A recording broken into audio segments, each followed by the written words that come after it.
तो बेटा आप लोग वीडियो पॉज करके क्वेश्चन को पढ़ सकते हैं, लेकिन मोटा माटी बात क्वेश्चन ने ये कही है कि स्विमर की जो भी स्पीड है वो फ्लो के स्पीड की हाफ है। यानी कि अगर मान लेता हूं मैं इसको 2v लेता हूं तो ये कितनी होगी, ये v होगी, एग्जैक्ट v होगी, है ना। स्विमर की स्पीड रिवर के फ्लो के स्पीड की हाफ है। अब भाई देखिए आप सब जानते हैं अगर हाफ स्पीड है तो क्या होगा, तो v का ये वाला जो कंपोनेंट v sin थीटा होता है ये कभी भी बेटा इसके इक्वल नहीं हो पाएगा।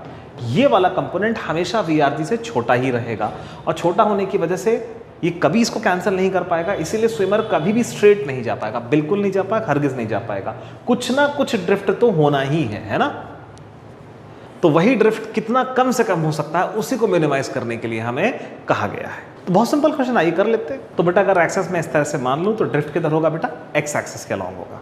तो distance is equals to speed into time, जो भी नेट एक्स एक्सिस की स्पीड निकल के आएगी बेटा that into the time of crossing of the river. जितना टाइम लगा रिवर क्रॉस करने में उसी टाइम में एक्स एक्सिस की नेट वेलोसिटी से मल्टीप्लाई होकर ही ड्रिफ्ट निकलेगा। कॉमन सेंस की बात है, किसी को डाउट है तो कमेंट कर सकता है। तो vx बेटा कितना निकलेगा, तो निकलेगा velocity of river that is 2v minus swimmer की वेलोसिटी का एक्स एक्सिस कंपोनेंट यानी कि v sin थीटा।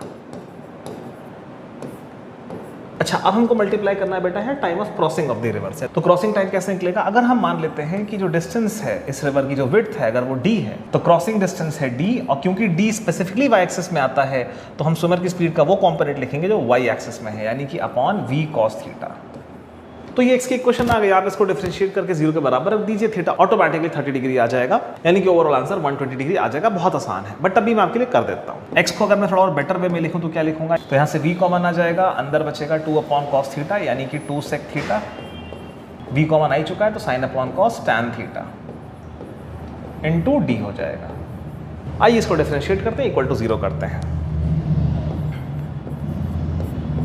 तो dx by d theta, v और d कॉन्स्टेंट्स हैं, इनको किनारे कर लीजिए, अंदर क्या बचेगा 2 sec theta tan theta minus sec square theta.